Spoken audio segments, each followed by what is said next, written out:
Welcome to the LSU Sports Insider, brought to you by the journalists at The Advocate, NOLA.com, and the Times-Picayune. Perryn Keys here, rejoined by Wilson Alexander and Hello. Scott Rabalais.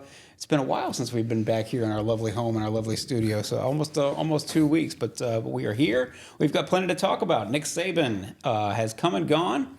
Kalen DeBoer has arrived at Alabama. LSU has a new wide receiver, and LSU may have some potential additions to its defense. We'll see about that. But first and foremost, obviously, we need to talk about all the changes, the sweeping changes to the LSU defensive coaching staff. And Wilson and Rab are here to talk about all that, as they are a couple other topics. How are you gentlemen doing today on this fine Friday? Good. Thawed out after the freeze earlier this week.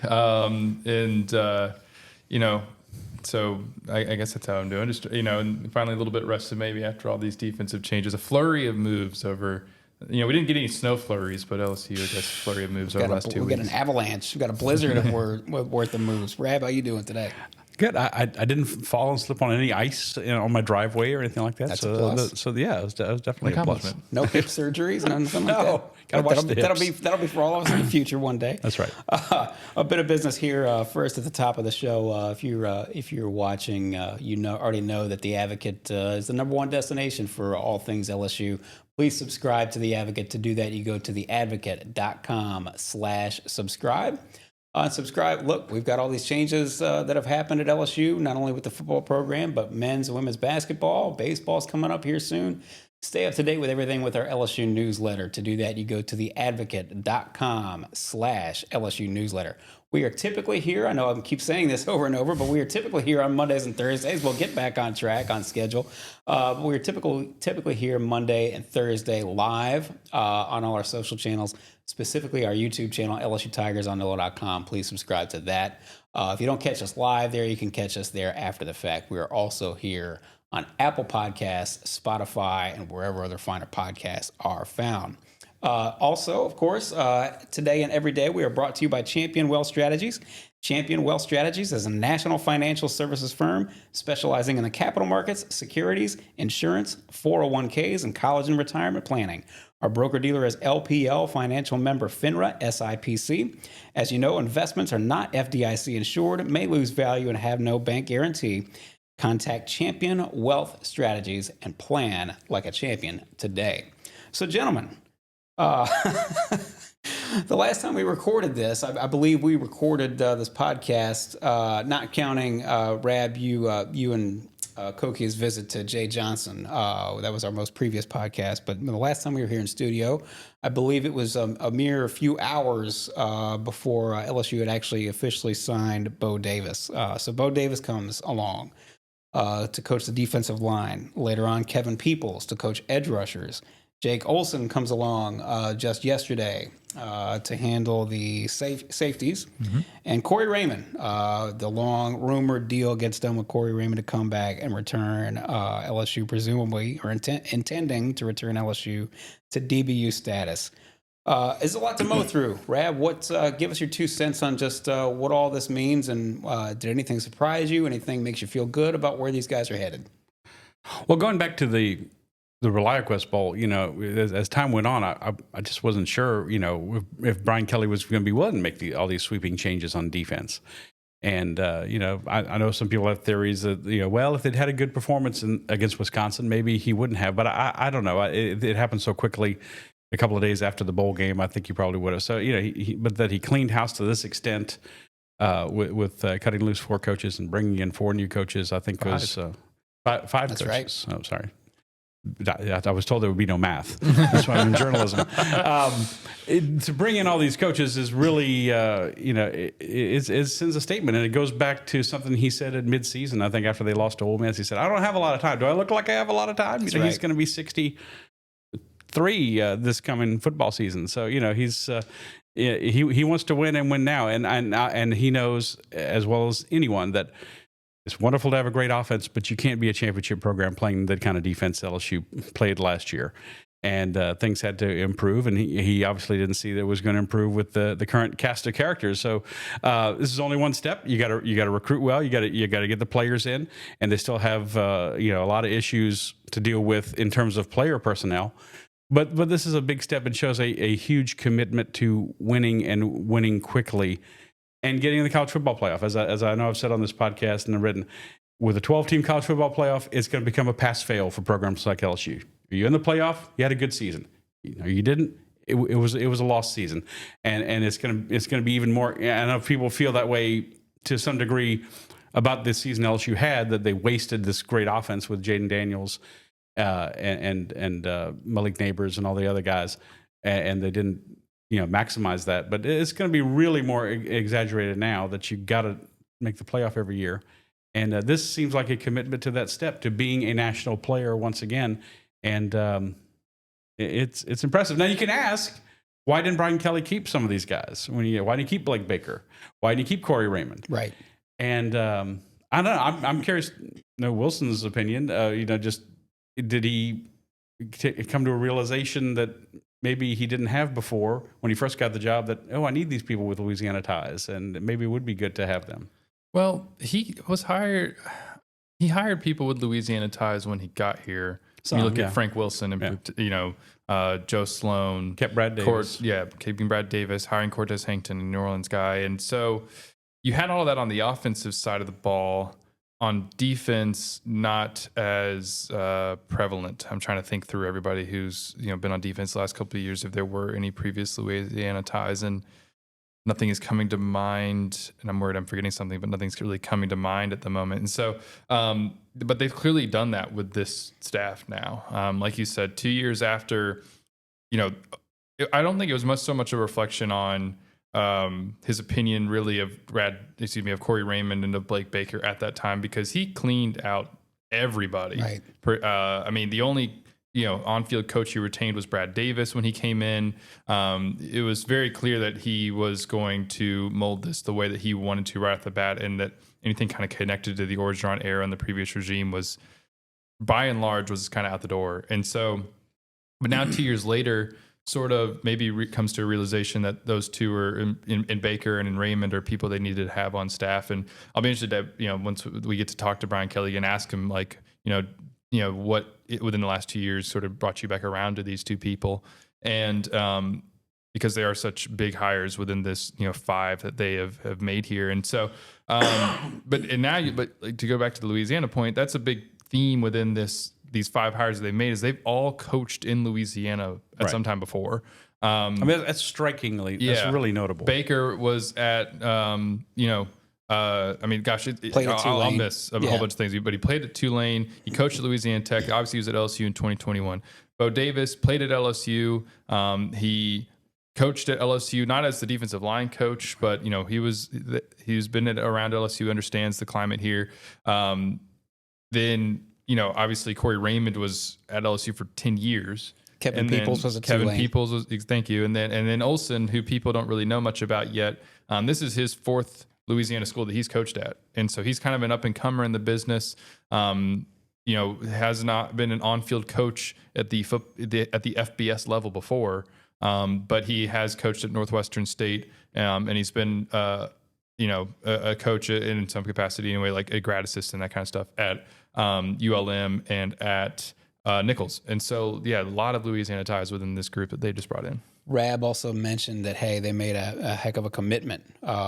They made a commitment, certainly financially. Yes. You just want to, I'm not asking you to name every nickel and dime, but if you can just give us the Reader's Digest of they had to open up the wallet for Bo Davis and certainly for Baker and Corey Raymond as well and all that. Yeah. So, I'll start with, we get, Baker, is going to be the highest paid assistant in college football. At least at the salary, we'll see kind of how raises and extensions elsewhere shake out. But right at the moment, he's at 2.5. That's $500,000 higher roughly than any other assistant was in the country this year. Bo Davis, they are paying him an average of $1.35 million over the next 3 years.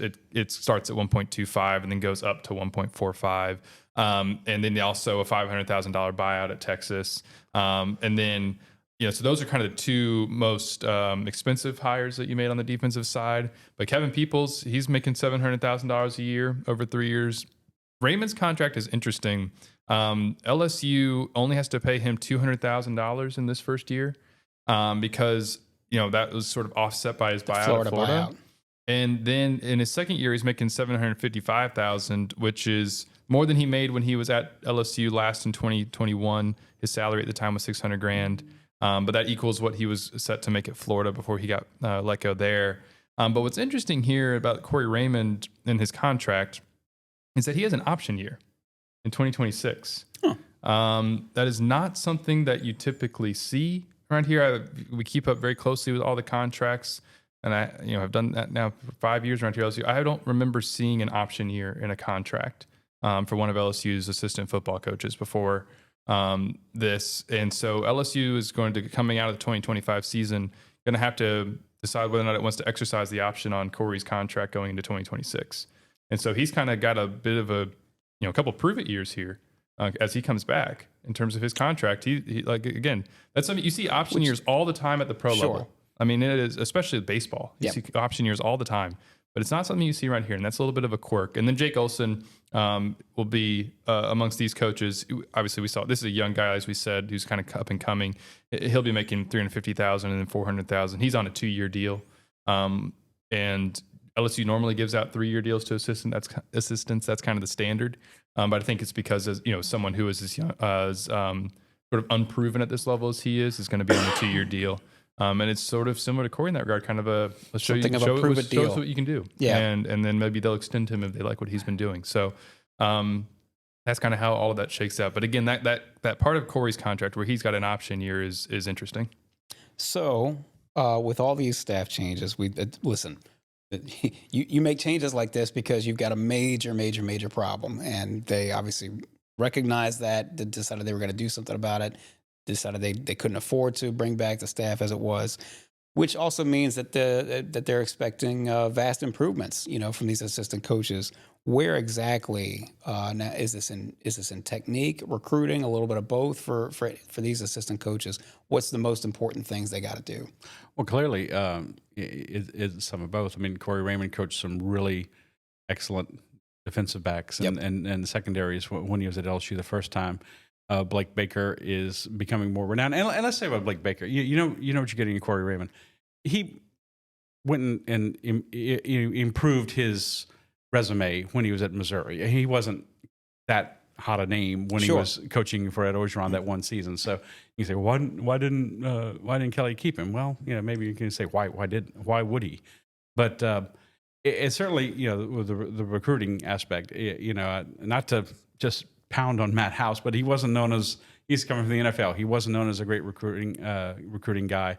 These guys have recruiting acumen, for the most part, and Bo Davis certainly, but it's some of both. I mean, Pete Jenkins is Bo Davis is a Pete Jenkins disciple, and Pete Jenkins is pretty high on Bo Davis too, and he thinks he's a very good technician in terms of teaching defensive line. Obviously, that was one of the big successes at Texas this year, was their defensive line. Absolutely. A big part of everybody pointed to how they got after Jalen Milroe in the Alabama game, a big part of their win. And so it's a combination, but because it has to be in college football, you got to have the athletes. Not to disparage your beloved Bobby Bowden that much, but I always thought Bobby Bowden was pretty good as a coach, but he was fantastic as a recruiter. He had the best players, and that's why they were in the top 15 straight years. Yeah, that's why. That's right. For the most part. So you got to have that, and with LSU, you're trying to get both. And I want to throw in real quickly, these are coaches that those schools want to keep. Blake Baker, not Corey Raymond, he was looking for a job, but Blake Baker, they offered him a big fat contract to stay at Missouri, and Bo Davis was making some pretty good money at Texas as well. So these are schools that LSU outbid to get these guys for. Yeah, they were clearly high priorities, and that's the things like we talked about. This got done in 2 weeks. I mean, LSU very quickly, Blake Baker emerged as the target for defensive coordinator after. By Wednesday night, it was like, okay, they're zeroing in on him, and that Wednesday morning they clean up the house. Wednesday night, definitely, you think the guy they wanted that was the top of their list. Certainly at that point in time, I don't know, if there had been other conversations that sort of preceded all of that, but after sort of the hammer fell on Wednesday morning, by Wednesday night it seemed like, okay, they're really zeroing in on Blake Baker. So he was clearly someone they desired at that point in time. And so they got that done, and then got Bo Davis done a few days later, and then continued to round out this staff in a pretty short order. There's lots of interviews done, of course, on especially I think within the secondary, but obviously end up landing back on Corey Raymond and deciding to bring him back. And so in terms of what they have to do, yeah, I mean it's a combination of both. I mean because we saw this past year at LSU, the players didn't seem to be getting developed enough or put in the right positions on to succeed, and they also didn't have the players that they needed from a talent level, especially in the secondary. And so like for Corey, who we've seen him bring in players, develop 3 stars into solid players and contributors, who've seen him land 5 stars. That's something else he lacked over the last few years, was not getting the high level corners in particular. And so that's going to be the biggest thing I think right off the bat for him, is recruiting some of those guys, and then and getting some of those big time players at corner. And then once that's still though like a year plus process. Right. And so right away, we've talked about how LSU does have numbers at corner now. Even none of them are proven. They have a lot of players, and so now but it's going to be on him to be able to develop those guys throughout this offseason so that LSU has an improved secondary next year. Him and Jake Olsen are going to have to do that. And then up front, same thing. I mean, Bo Davis in particular has a massive job on his hands getting defensive tackle figured out, because as we've talked about before, I mean, LSU's got 5 defensive tackles right now. Right. And he's got to go and get some more guys out of the transfer portal, probably during the spring window. One thing to note about that, of course, is that it won't be somebody transferring within the SEC, because you have had to have done that by February 1st. And so it's a combination of the two for sure. And it's sort of all at different times. Like I keep saying combination, like for Blake Baker, like they've got some, I think if you're looking at this defensive depth chart right now, the strength is probably at linebacker. Mm-hmm. I mean, Harold Perkins, we know what he can be. If Blake Baker can continue to develop him and maybe with a more aggressive style, really unleash him. Greg Penn came on. Greg Penn is a solid player who maybe he can get even better. We saw what Blake Baker did with Damone Clark. Right. Whit Weeks, flashed so much as a freshman. As he goes into his sophomore year, Baker working with those linebackers, I'm really excited to see what he does. I don't think recruiting at linebacker is as much of an immediate need as it is the other positions, as it is developing what they currently have on the roster, and then continuing to recruit, of course. So it remains recruiting obviously is the lifeblood. It's always going to be the major need, big picture when you zoom out. But I just to piggyback a little bit, to me, for it's different things at each position right now at the moment. What I mean by that is, just as you said, defensive tackle, they need numbers. Defensive ends, I thought it was really interesting that they hired a coach specifically to coach edge rushers. Again, I don't mean to pile on a young man, but we keep on using Savion Jones as an example. Brian Kelly himself, as you said, preseason said he was going to have a monster year. Well, Savion Jones didn't have a monster year. What that says to me is that they think in the building there's talent there. There's talent coming off the edge, but it has not been developed. So same thing at the jack position. Yeah, that's right. I mean, Braden Swinson really had some good moments last year. Deshaun Womack is a former 5-star. That's right. Who really got after the passer in high school, and we only saw it for like a little glimpse as a freshman. And those are people who LSU's got talent at those spots, and that needs to be developed. So the LSU, just as you said, though, it has the roster is not complete. It's not all the way complete, but it's close. We're going to see what LSU has now is going to be very, very close to what LSU is going to bring with it into spring practice, because the draft deadline passed. It was January 15th, correct? Yep, yes, on Monday. On Monday, and so there really weren't any big surprises for LSU coming out of that. But with that in mind, where does this roster stand in terms of how good are they? How deep are they? Where do they still need to maybe fill a hole here and there? Well, in terms of the overall numbers, what LSU is dealing with is much different than the last 2 years. The last 2 years, it was trying to get back up to 85, that limit. And it helped a lot that the NCAA lifted signing class restrictions. Now LSU is actually over the 85 at the moment. By my count, they're at 88. That might, that's what, again, that's by my count, they're at 88 scholarship players.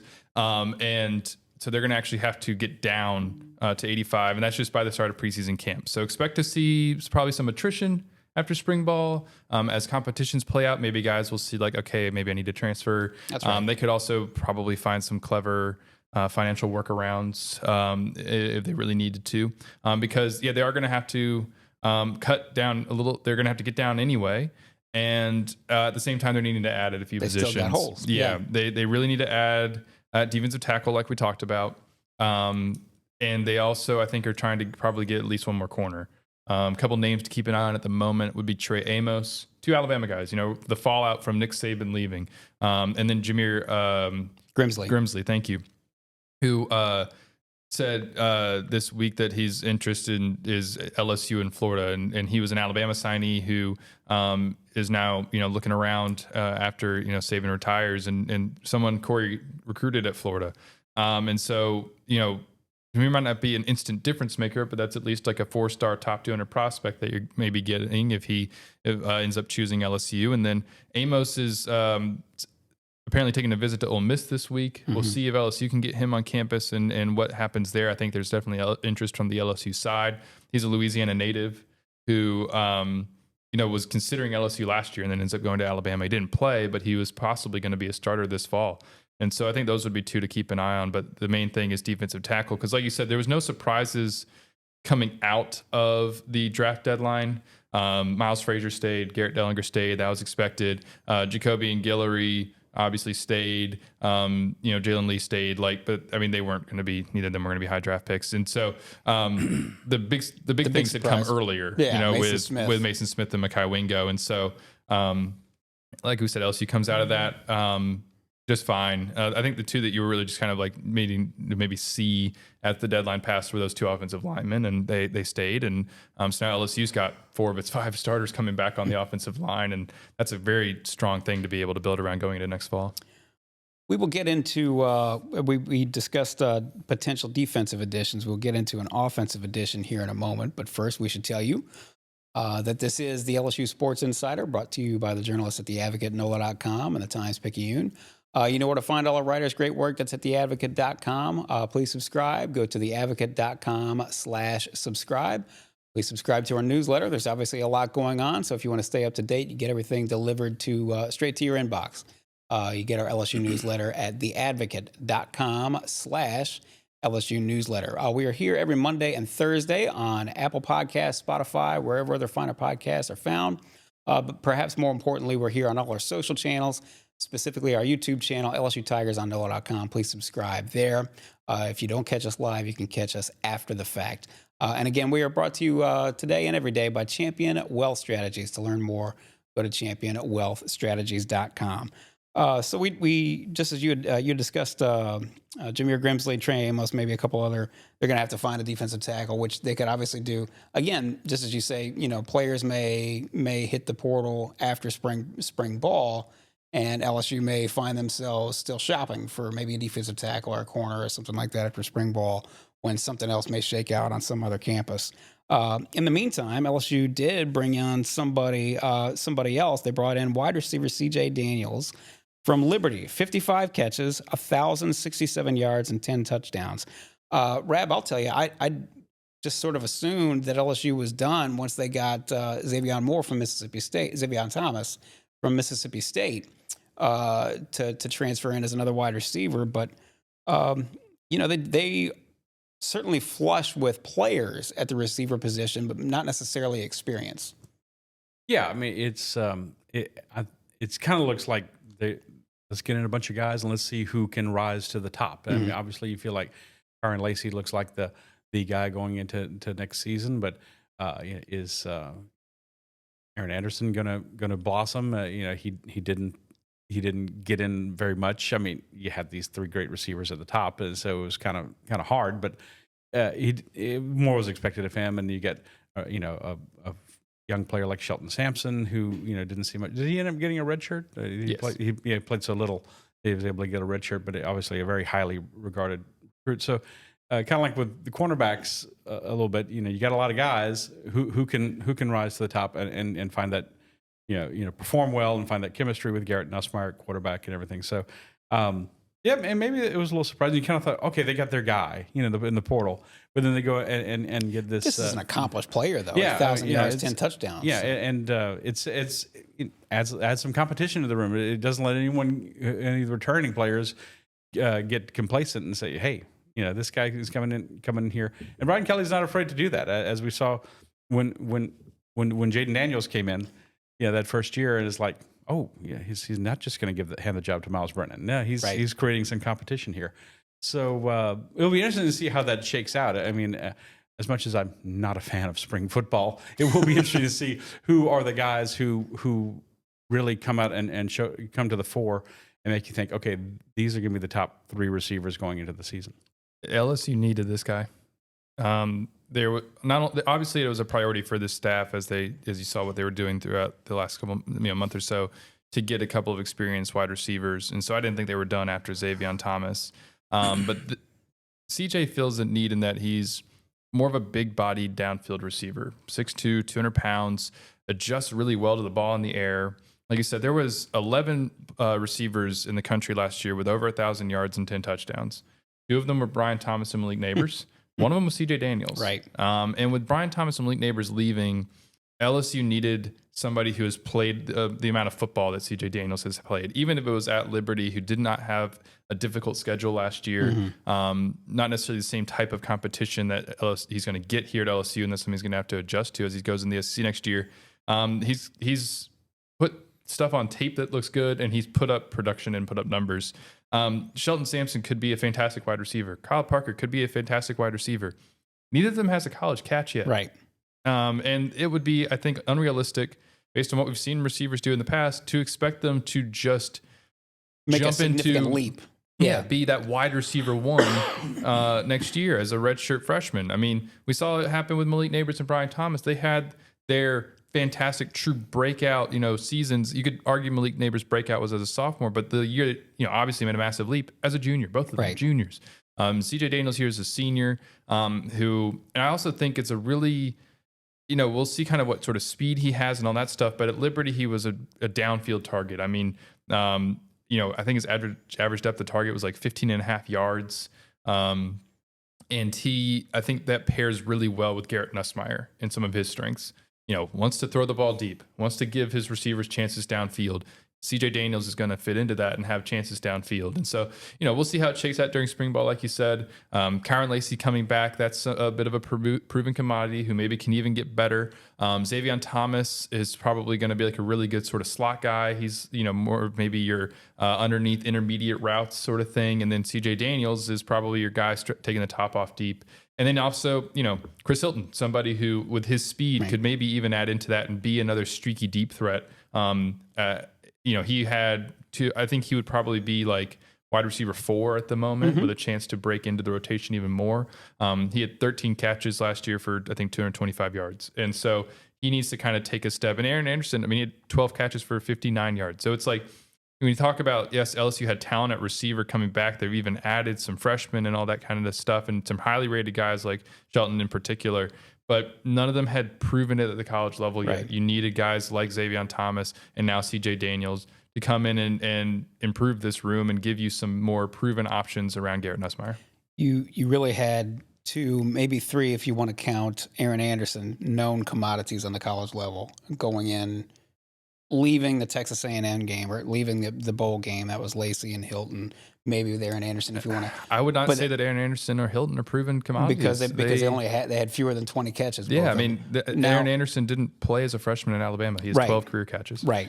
And Doesn't so Hilton now, have a lot of upside though, like kind of like in the yeah. Brian Thomas mode? Right, they all have upside. He's obviously, he hasn't built the same way as Brian Thomas, but I mean, yeah, he was one of the highest rated recruits. LSU brought in all those receivers in that class with Hilton, Neighbors, Thomas, Deion Smith, and Jack Besh, and it was a fantastic receiver class. And Hilton was one of the highest rated guys, if maybe not the highest rated. I can't remember exactly how it shook out, but I mean, yeah, he's got a ton of upside. He's been hurt for the first 2 years of his career. He's finally healthy this year, and there's just so much target share that went to Malik Neighbors and Brian Thomas. They sucked up pretty much all the oxygen in the room that nobody else really got a ton of touches, and so LSU coming in out of that bowl game really only had one guy, I would say, who was proven, and that'd be Lacey. And that's the point I was going to get at. Now you feel like you have at least 3 known commodities in Thomas, C.J. Daniels, Lacey, and if you want to add Hilton or Anderson there, then now you're talking about a fairly experienced wide receiver group.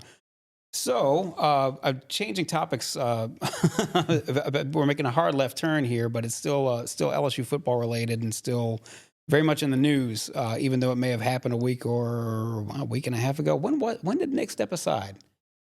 What day was that? That last Wednesday? It was the same day that Bo Davis got hired. Yeah. Which was... God, must have been Tuesday? I thought it was Wednesday. A lot has happened. Oh, boy. It has. I feel for those Alabama writers trying to keep Oh, up. my goodness. The funny thing that struck me was like, Pete Carroll is being forced out too. Oh, I bet it was Nick Saban. Oh, my gosh. It's the big deal. Well, that's what I was going to ask you. I was going to ask you two gentlemen, where were you? We have a group text going, and Wilson was the first to point it out. But I'll tell you what this Rab reminds me of is, and I'm not breaking any new ground in saying this, but it very much reminded me of when Steve Spurrier resigned from Florida. It was just, oh my goodness, wait, what? And Spurrier was very much kind of out of the blue. I don't think a whole lot of people saw that coming. Nick Saban, we felt like, well, okay, that's coming at some point. But we didn't know when exactly, and certainly that bomb dropped kind of out of the clear blue sky. And so, anyway, where were you? I was sitting at my little desk at my home office, and we got a text. I think it was from Wilson. Wilson was breaking a lot of news. Yes, he broke the news in our little group text, and I was stunned. Yeah, it was stunning. Yeah, it was one of those moments where you're like, you knew that. Obviously, he was closer to the end than the beginning. But when the moment actually comes, but there was this. As I wrote in my column the day, there was this kind of a rational sense that he was going to coach forever. There was going to coach. Well, like the Terminator, he can't be bargained with. Right. He can't be reasoned with. Certainly in his late 70s, because Nick's had a lot of work done. He's pretty well preserved, and so, but yeah, he. Yeah, and there were rumors of this. I will refer to our former colleague Ross Dellinger, who was telling me, maybe back in the summer, maybe like at media days, that he thought Saban only had a year or two to go. Right. And I remember going around, and of course when he buys the house on Jupiter Island, and then it's like, he's setting things up for the end. But he. I went around asking people before the Rose Bowl, before they lost to Michigan. I said, "Okay, if you knew Nick was going to ride off into the sunset, if they won one more title, would you pull for Alabama to win?" And a lot of LSU, friends and family people would pull for LSU. No. So I still wouldn't pull for him. But you got the best of both worlds. They didn't win, and he's gone. So, but it was still kind of a shock because. He's been all about football his entire life. Yes, his entire life. Yes, and I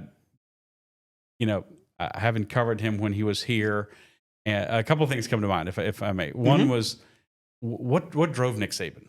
What drove Nick Saban? Nick came from coal mining country in West Virginia, and I think deep down, way in the back of his mind, was like, "You're never going to put me in that coal mine. Mm-hmm. I'm going to do whatever it takes." To stay out there. He told a story about that. Yeah. I mean, his grandfather worked in the coal mines, and his dad wanted Nick, and his sister to get an education so they would never have to do that. And second of all, apparently he was trying to decide 5 minutes before his speech to the team. He told them what he was going to say, and it reminded me of when he came to LSU back in late 1999. Apparently, he was on the plane down from Michigan, racking his brain with self-doubt, trying to think, did I make the right decision? Am I making a mistake? At that point, he had not seen a campus. He had never been on campus. His wife Terry had been down here, but he had never been. And he was taking a gamble on LSU, as LSU was gambling on him at the time. People forget at the time Nick Saban was like, well, they always say he's going to be good. What has he actually done? Sure. And he was 9-2 at Michigan State that year. He was something like 24-1 at Michigan State. Yeah. They beat him in the Independence Bowl. That's right. And Jerry DiNardo's first year. LSU had to really kind of overpay to get him. He was making they paid him 1.2, yes.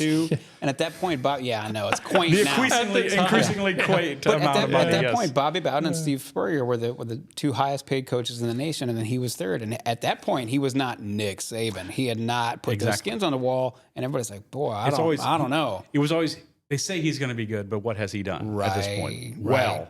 Yes. You find out. And then I remember this very much when he was wrestling with the decision to go to the Miami Dolphins late in the 2004 season. He called me out of the blue. I'm sitting in our newsroom talking about another out of the blue moment. And he wouldn't be quoted on the record or anything like that. But he laid it all out for me. He said, "I got this good thing going here, but this has always been my dream. I'm trying." And he just kind of wanted to. It was one of the most. I've never heard this story. It was one of those out of left field moments I've ever had in my entire career. It's just that he wanted to call and just like kind of like unburden himself a little bit. Yeah, I'm like, yeah. And we'd had a relationship by this point. Right. I covered him for 5 years and stuff, but I didn't think he wanted to confide in me with anything.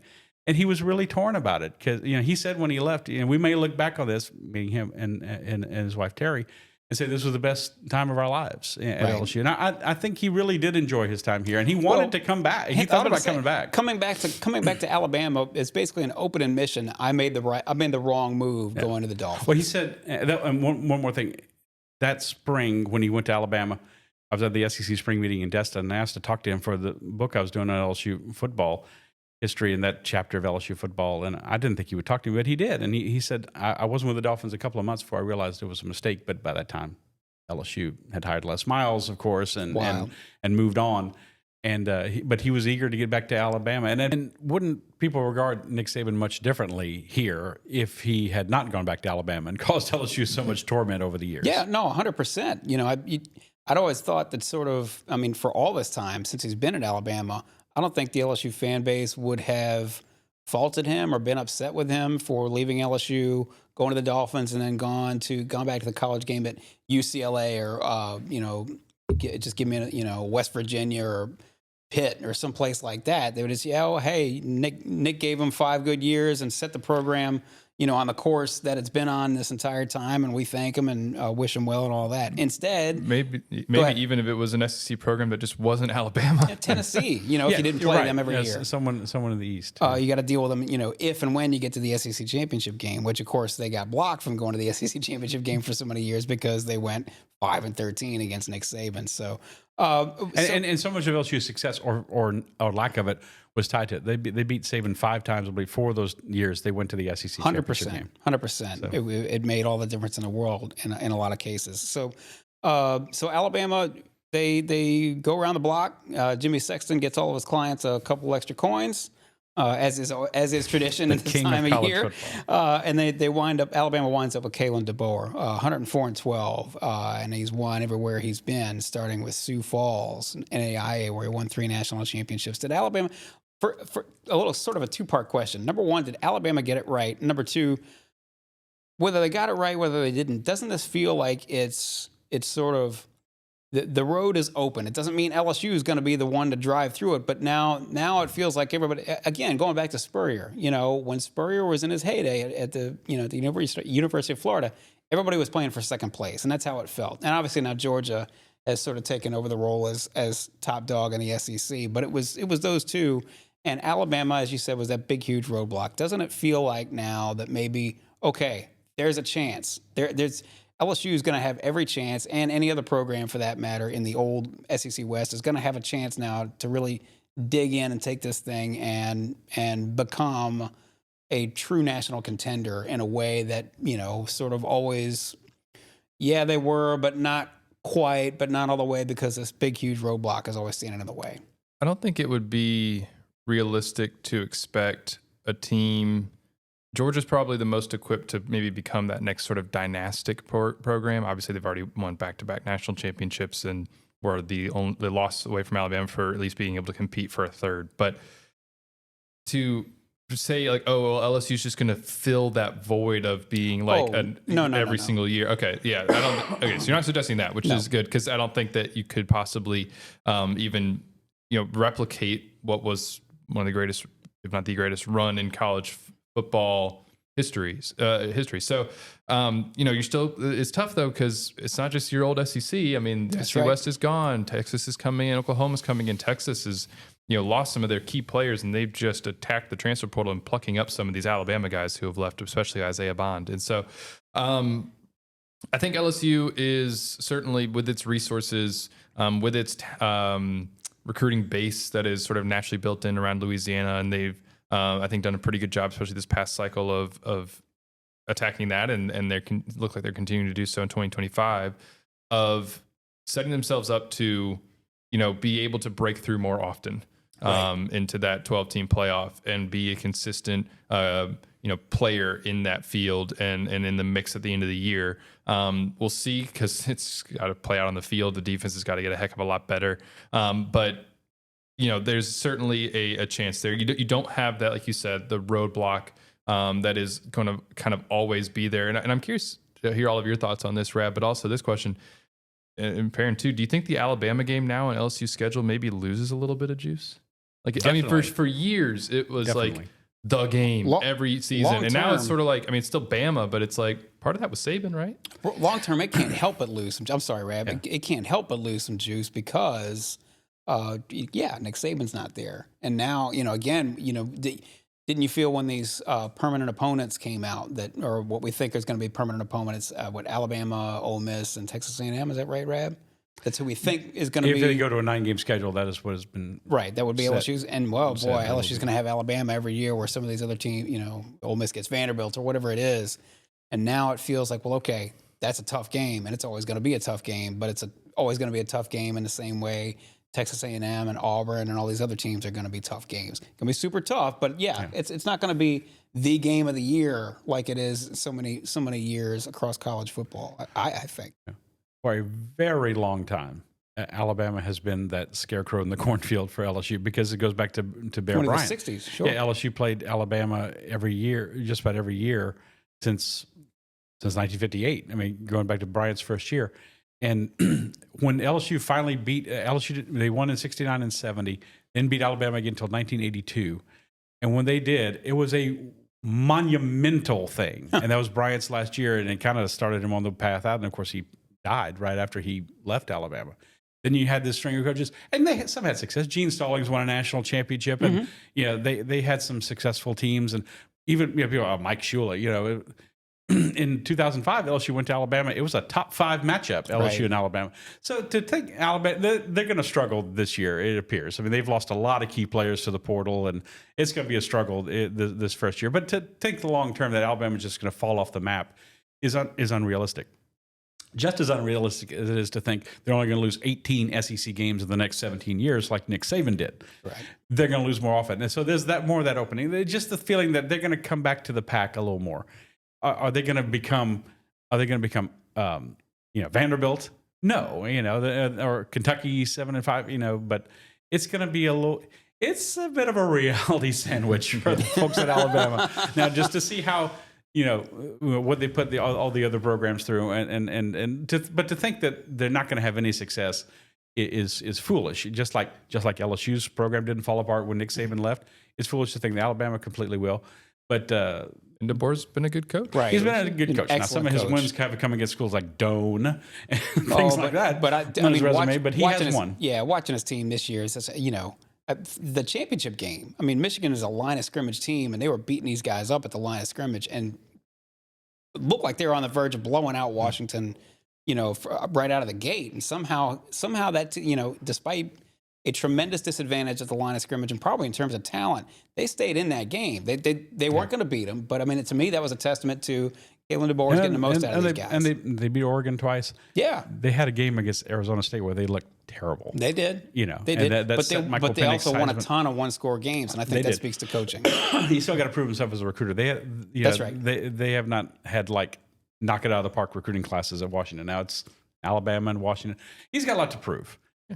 Just like Saban had to prove when he came here, but it's a good solid hire. They weren't going to hire a junior high school coach or something like that. It's a good solid hire, but he's got a lot to prove, and there's going to be some stuff to overcome first of all. But yeah, generally speaking, you can't expect Alabama to have the kind of success over the next 17 years they had in the last 17. It's just not. Of course not. It's just not realistic. Right. But it does create more of an opening that LSU will have a chance to be.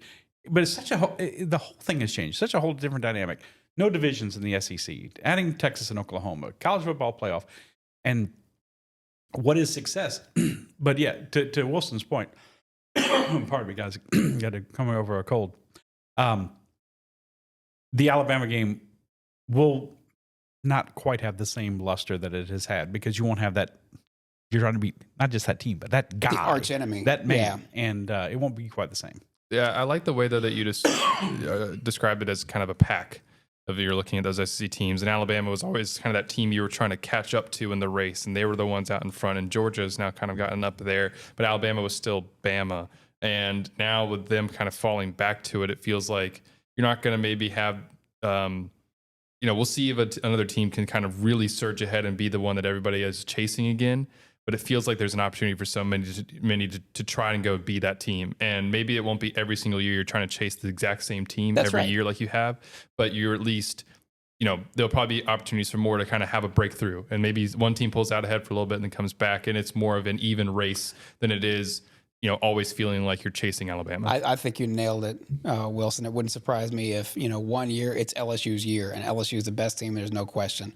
And then the next year it's Oklahoma's year and they're the best team and there's not any question, that kind of thing. To where after that, just give me, Tennessee or, Georgia, Florida, whoever it is. It's Missouri just had a great year. That's right. The opportunity is there for everybody to take. I was going to wrap up with a little bit of LSU basketball, and we will do that. But we'd be remiss, Wilson. You mentioned before the mics got hot here that we have not mentioned offensive coordinator. Any changes with that? They're still looking for one. Yeah, that's the thing. We talked about the defensive staff. That's all wrapped up. That's in everything within that 2 week period. But I think part of it may be that such a focus was put on getting the defensive staff in place.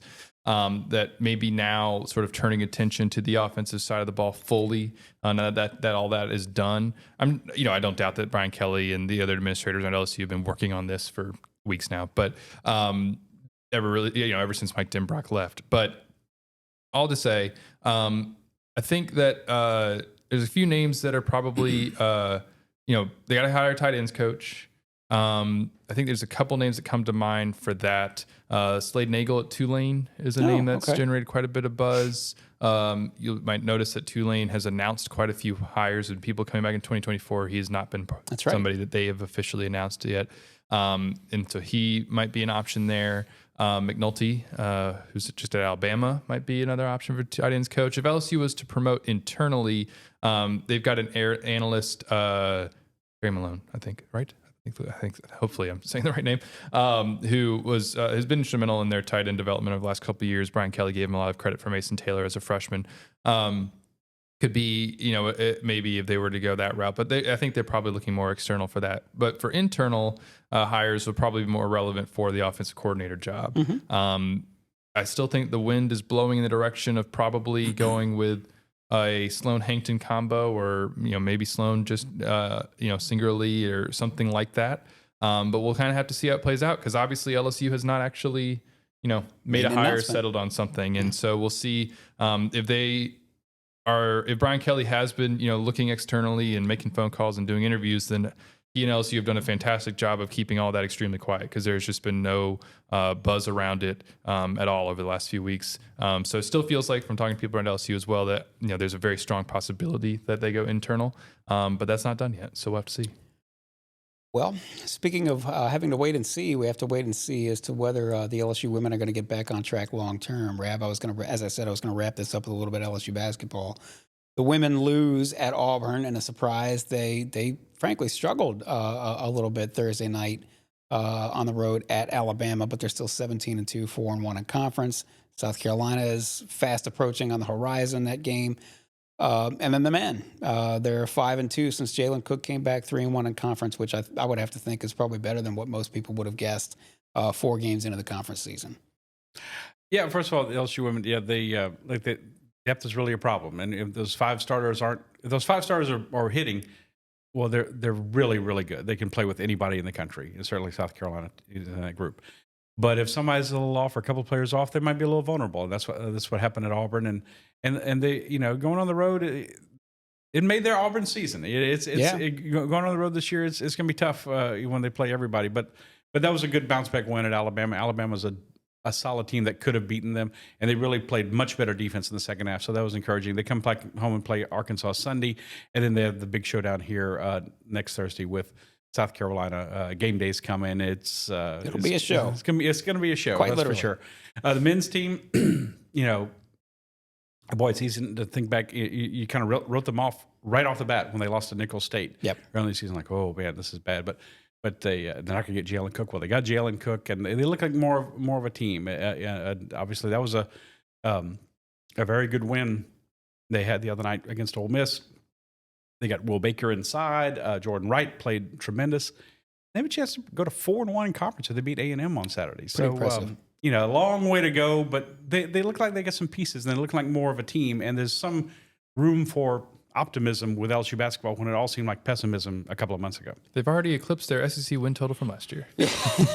Not a bar to climb, climb, but not yes, a high bar that to is clear, true. but they did do that. We'll see if they can go for a sweep against Texas A&M 3 p.m. Saturday. So speaking about the LSU men. And then, of course, as Rav said, there's going to be quite the show coming up this week for the LSU women. In the meantime, we will see Wilson will be by the phone waiting for maybe some news on an offensive coordinator, maybe some defensive additions. But we will be here for all of it. We will be back here on Monday. As I say, we are typically here on Mondays and Thursdays. We'll get back on schedule. We're here on all our social channels, specifically the YouTube channel, LSU Tigers on NOLA.com. If you don't catch us live on those channels, you can catch us after the fact on those same channels. We're also on Apple Podcasts, Spotify, wherever their finer podcasts are found. Please subscribe to The Advocate. Support your local journalists. These guys are the best. So do that at theadvocate.com/subscribe. And stay up to date. As we've discussed, we've gone almost an hour now, so we've clearly got a lot to talk about these days. Stay up to date with all of it by signing up for our LSU newsletter. You go to theadvocate.com/LSU newsletter. And again, as always, we are sponsored today and every day by Champion Wealth Strategies. To learn more, go to championwealthstrategies.com and plan like a champion today. Gentlemen, it's been a pleasure. For Scott Rabalais, for Wilson Alexander, for Robert Young behind the glass, this is Perryn Keys. This has been the LSU Sports Insider.